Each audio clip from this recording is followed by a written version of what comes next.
नमस्कार दोस्तों, इटली को इस साल ऑलमोस्ट 90,000 सीजनल वर्कर चाहिए। और मेरे पास क्वेश्चन आ रहा था कि ये सीजनल वर्कर है क्या, सीजनल वीज़ा है क्या, इसको कैसे अप्लाई किया जाता है, कब अप्लाई किया जाता है और क्या हमें अप्लाई करना चाहिए नहीं। पहले इस वीडियो में आज हम सीजनल वीज़ा की कंप्लीट इन्फॉर्मेशन के ऊपर बात करने वाले हैं। जैसा कि ये शब्द है सीजनल, तो यहाँ पर सीजनल कामों के लिए जो है विदेशों से लोगों को बुलाया जाता है और काफ़ी नंबर्स में बुलाया जाता है। जैसे अगले 3 साल में इनको चाहिए 2.5 लाख से भी ज़्यादा वर्कर्स।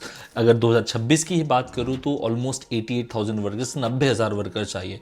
बड़ा नंबर होता है और ऐसा इसलिए होता है क्योंकि यहाँ पर क्या होता है, एग्रीकल्चर सेक्टर में और टूरिज्म सेक्टर में सीज़न के कामों पर एक साथ बहुत सारे वर्करों की रिक्वायरमेंट होती है और उसी को फुलफिल करने के लिए विदेशों से वर्कर आते हैं। ये सीजनल वीज़ा 9 महीने का होता है। जनरली इसको सीज टैग बोला जाता है, 9 महीने वाले पेपर बोला जाता है। हालांकि इसकी मिनिमम लेंथ भी 3 महीने की है, 3 से लेकर 9 महीने के लिए होता है और सीजनल कामों के लिए होता है। एक टेम्पररी वीज़ा होता है, ये परमानेंट वीज़ा नहीं होता है। इसको और डिटेल में हम समझते हैं। इसमें आप सबसे पहले तो मैं बता दूं कि आप सिर्फ और सिर्फ एग्रीकल्चर सेक्टर की जॉब्स के लिए आ सकते हो या फिर आप सिर्फ टूरिज्म सेक्टर की जॉब्स के लिए आ सकते हो। और इन दोनों ही इंडस्ट्री में, एग्रीकल्चर कह लो या टूरिज्म कह लो, जब रेनी सीजन होता है या फिर गर्मियाँ होती हो, गर्मियों में ज़्यादातर जो है ना ज़्यादा काम होता है दोनों सेक्टर्स में।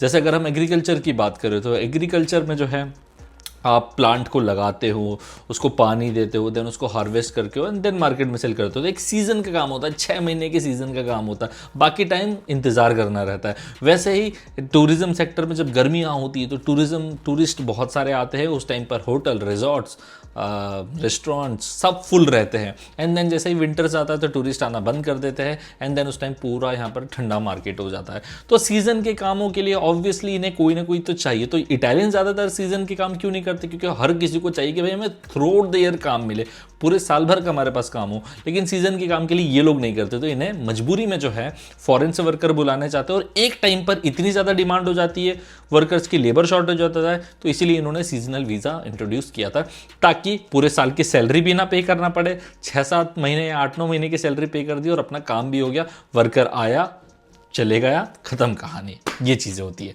तो सिर्फ और सिर्फ आप एग्रीकल्चरल सेक्टर में इसके लिए आ सकते हो या फिर आप टूरिज्म सेक्टर में आ सकते हो, रेस्टोरेंट में काम करने के लिए, होटल में काम करने के लिए या रिजॉर्ट में काम करने के लिए। और खेती बाड़ी में जो काम करने होंगे वो आपको पता ही है। पहले अगर सॉइल है, लैंड है, फार्म है, तो उसको पूरा सेट करना, उसमें पौधे लगाना, उसको पानी देना, फिर उसको तोड़ना, प्लग करना, उसको एक जगह से दूसरी जगह पहुंचाना, ये काम मेजर होते हैं। इसी कामों में ज़्यादातर भारतीय जो है आते हैं। और इसका कोटा, सीजनल वीज़ा का कोटा सबसे ज़्यादा होता है दूसरे वीज़ा की कैटेगरी, जो हम अगले वीडियोस में डिस्कस करेंगे। अगर हम इसके जो सैलरी स्ट्रक्चर की बात करें तो सीजनल वीज़ा में आपको जो है ना 800 से लेके 1200 यूरो तक की सैलरी मिल जाती है महीने की, 1 लाख रुपए के आसपास मान सकते हो। सबसे अच्छी बात इसमें ये लगती है मुझे कि इसमें अकोमोडेशन और जो है आपका मतलब घर और आपका खाना भी इंक्लूड हो जाता है। क्योंकि जनरली जो खेतों के काम होते हैं वो सिटी से बाहर होते हैं, कहीं विलेजेस में, टाउन्स में, तो एम्प्लॉयर चाहेगा, आपका मालिक चाहेगा कि आपको घर भी वही प्रोवाइड करा दे और खाना भी वहीं के वहीं आपको प्रोवाइड करा दे, ताकि आपको ट्रैवल ना करना पड़े इतना। वही टूरिज्म इंडस्ट्री में भी होता है। होटल्स और रेस्टोरेंट्स में अगर आप काम कर रहे हो तो ऑब्वियसली वही रहना प्रोवाइड करा देंगे वहीं के वहीं और वही आपको खाना भी प्रोवाइड करा देते। तो एक ये बेस्ट पर्क मुझे ये लगता है। बट हाँ, हालांकि सैलरी कम होती है, बट सैलरी कम है तो उससे मायने नहीं रखना चाहिए अगर ये दो चीज़ें मिल रही, क्योंकि इसका भी कॉस्ट आपका बच रहा है कहीं ना कहीं। अच्छा, इसमें 2 ड्रॉबैक भी। पहला ड्रॉबैक तो सीजनल के लिए 2 ही कैटेगरी में काम कर सकते हो, एग्रीकल्चरल या फिर टूरिज्म। कोई आपको टेक्निकल जॉब के लिए आना, कोई आपको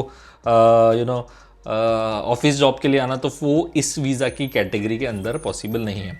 दूसरा, इसको रिन्यू कराना भी अपने आप में ही बहुत बड़ा टास्क है, क्योंकि सीजनल वीज़ा दिया ही इसलिए जाता है ताकि आप टेम्प्रेरी काम करने के लिए यहाँ पर आए और वापस चले जाएं।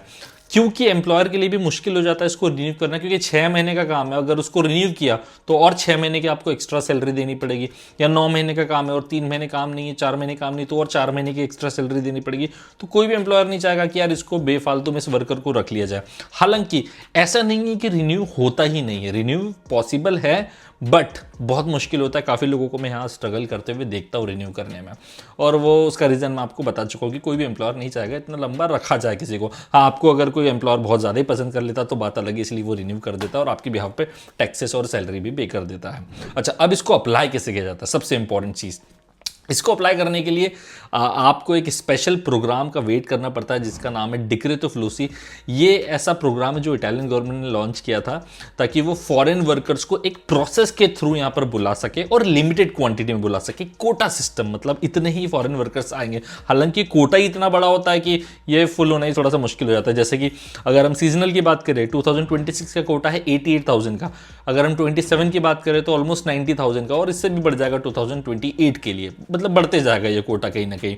तो ये कोटे का ये डिक्रेतो फ्लूसी जब ओपन होगा उसी टाइम हम अप्लाई कर सकते हैं, और ये हर साल ओपन होता है। तो अगर मैं 2026 की बात करूं तो अभी 23 अक्टूबर से लेकर 7 दिसंबर तक इसके पहले फॉर्म फिल करे गए थे, और अब ये जनवरी 2026 या फरवरी 2026 में इसके फॉर्म सबमिट होंगे। तो इसका कॉल आता है जो आपको पढ़ना होता है, उससे आपको पता चल जाएगा कि कब फॉर्म फिल करना है और कब आपको जो है इसके लिए एप्लीकेशन सबमिट करनी है, पहली स्टेज। दूसरी स्टेज ये होगी कि आपको कुछ नहीं करना है इसके अंदर, आपके एम्प्लॉयर ही आपके बिहाफ पे ये फॉर्म फिल करेंगे, आपके एम्प्लॉयर ही आपके बिहाफ पे वर्क परमिट के लिए अप्लाई करेंगे और एप्लीकेशन को सबमिट करेंगे। आपको सिर्फ और सिर्फ एक पासपोर्ट प्रोवाइड करवाना है, दैट्स इट। बाकी की चीज़ें सारे के सारे एम्प्लॉयर करने वाले हैं। ना तो कोई इसमें एजुकेशन की रिक्वायरमेंट है, ना एज सच कोई वीज़ा इंटरव्यू होता है, ना कोई आपको पैसे दिखाने पड़ेंगे कि बहुत सारा पैसा आपको दिखाना, बैंक स्टेटमेंट, कुछ भी नहीं होता है। बड़ा आसान वीज़ा होता है। जैसे ही आपका जो एप्लीकेशन है वो सबमिट हो जाता है सेकेंड स्टेप में, थर्ड स्टेप आती है इसका वर्क परमिट का अप्रूवल आना, जिसे यहाँ की भाषा में नूला ओस्ता कहा जाता है। तो ये नूला ओस्ता जो है आपका सबमिट एप्लीकेशन के 1 महीने बाद से आने स्टार्ट हो जाते, धीरे धीरे करके आते। 1-2 महीने में तो आराम से आपके नूला ओस्ता यानी वर्क परमिट का अप्रूवल आ जाता है। वर्क परमिट नूला ओस्ता आने के बाद आपको जो है आपके देश में वीज़ा के लिए अप्लाई करना होता है। वीज़ा आप अपने एम्बेसी कॉन्सुलेट में जहाँ पर भी आप लोकेटेड है वहाँ नियरेस्ट देखकर उसके लिए एप्लीकेशन कर सकते हैं। ये प्रोसेस है 4 स्टेप। पहले तो आपको डिक्रेतो फ्लूसी का इंतजार करना है, कब ओपन हो रही कब नहीं हो रही है। दूसरा, आपको अपने मालिक से कनेक्ट करना है, आपको अपना पासपोर्ट देना है, वो आपके बिहाफ पे अप्लाई कर देगा। तीसरा, नूला ओस्ता आपका आएगा। नूला ओस्ता आने के बाद आपका जो है वीज़ा आता है। वीज़ा भी जनरली आपका मान के चलो 1 महीने के अंदर आ ही जाता है, क्योंकि सीजनल वीज़ा में ना ये चीज़ें सब जल्दी जल्दी होती है। नूला ओस्ता 1 महीने के बाद से आने स्टार्ट हो जाते हैं। वीज़ा आपका जल्दी आ जाता है क्योंकि एम्प्लॉयर को जल्दी रहती है ना कि भाई सीजन स्टार्ट हो जाए, उससे पहले हमारा आदमी यहाँ पर आ तो जाए, हमारा वर्कर यहाँ आ जाए ताकि हम काम स्टार्ट कर सकें, राइट, इस वजह से। अच्छा, इसकी अगर कॉस्टिंग की बात करें तो अगर डायरेक्ट एम्प्लॉयर से टच में आ जाए तो अंडर 50,000 के अंदर आपका पूरा काम हो जाएगा, सब कुछ हो जाएगा अगर डायरेक्ट एम्प्लॉयर आपके पास है तो। अगर आप किसी एजेंट के थ्रू आ रहे हो जो इंडिया में बैठा है, यहाँ पर बैठा है, तो मेरे ख्याल से वो यहाँ पर जो इतना चार्ज मुझे पता चला है पंजाबी लोगों से या थोड़ा साउथ के लोगों से, वो आराम से 15 लाख रुपए चार्ज करते हैं इस वीज़ा के लिए। 15 लाख मतलब 10 से लेके 20 लाख के बीच में कहीं भी चार्ज हो सकता है। आप किसी एसोसिएशन के थ्रू आते हो तो वो भी मतलब कम कॉस्ट में हो सकता है, बट जनरली ज़्यादातर लोग जितनों से मैं मिला हूँ सीजनल कामों में, वो जो है इसी वीज़ा मतलब 15-15 लाख रुपए के आसपास ही देकर आए हुए हैं। अच्छा, इसको किसको अप्लाई करना चाहिए?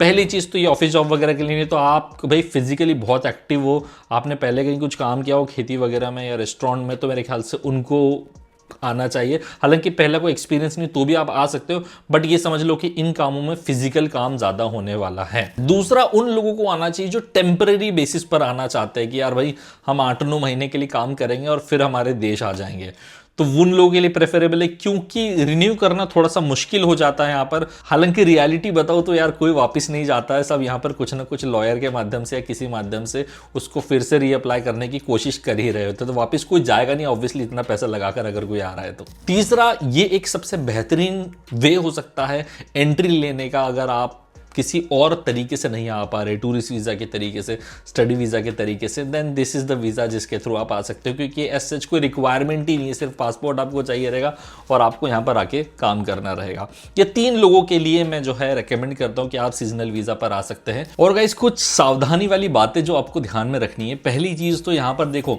सीजनल वीज़ा में अप्लाई कर दिया तो 100% वर्क परमिट आ जाएगा, तो ये पॉसिबल नहीं है।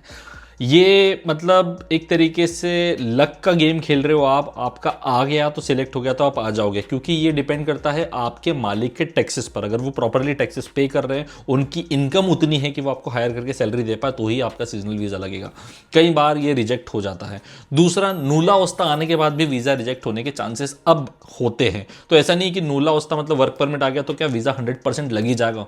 तो वो भी रिजेक्ट हो सकता है, पॉसिबिलिटीज होती है, उसकी भी बहुत रेयर पॉसिबिलिटीज होती है। तो ये दो चीज़ें जानना इसलिए जरूरी क्योंकि लोग आपसे एप्लीकेशन के नाम पे 2-2 लाख रुपए ले सकते हैं, लोग आपसे नुला उस्तान आने के बाद 10-10 लाख रुपए ले सकते हैं। तो ये स्कैम जो है ना इस इंडस्ट्री में बहुत ज़्यादा होता है और इसीलिए मैं खुद पर्सनली इसमें इन्वॉल्व नहीं होता क्योंकि स्कैमस्टर्स इतने भरे हुए इसके अंदर। और तीसरा एक और चीज़ ध्यान में रखने वाली, काम एक्चुअली में है भी या नहीं, क्योंकि काफ़ी लोग एजेंट्स यहाँ पर इस पे डील करते हैं कि वो आपको वीज़ा दिला देंगे, काम आपको देखना है, एम्प्लॉयर आपको ढूंढना है, सब कुछ वहाँ यहाँ पर आने के बाद जो यहाँ का रेसिडेंस परमिट है जिसको परमेसो बोलते हैं वो अप्लाई आप खुद ही करेंगे अपने एंड से देख के। तो यहाँ पर अगर परमेसो नहीं अप्लाई कर पाए तो आप अनडॉक्यूमेंटेड हो जाओगे, मतलब यहाँ पर रेसिडेंस परमिट नहीं अप्लाई कर पाए और उसके बाद और प्रॉब्लम्स आपकी कहीं ना कहीं बढ़ जाएगी। तो एंड टू एंड सपोर्ट आपको आपके मालिक की तरफ से मिलना ज़रूरी है कि यहाँ आने के बाद भी आपका वो रेसिडेंस परमिट अप्लाई कर रहे हैं, आपके बिहाफ पे सैलरी आपको डाल रहे हैं, टैक्सेस पे कर रहे हैं ताकि आप लीगली यहाँ पर प्रॉपरली स्टे कर पाओ। ये चीज़ें यहाँ पर काफ़ी ज़्यादा होती है तो मैंने सोचा एक बार आपसे शेयर कर ली जाए। तो ये था एक इंपॉर्टेंट मेरे एक्सपीरियंस है वीडियो, और अगर इसके अलावा भी आपको कोई क्वेश्चन रहता है तो आपके पास कमेंट सेक्शन है। तो मिलते हैं हम लोग नेक्स्ट वीडियो में। Till then bye bye, take care and all the very best.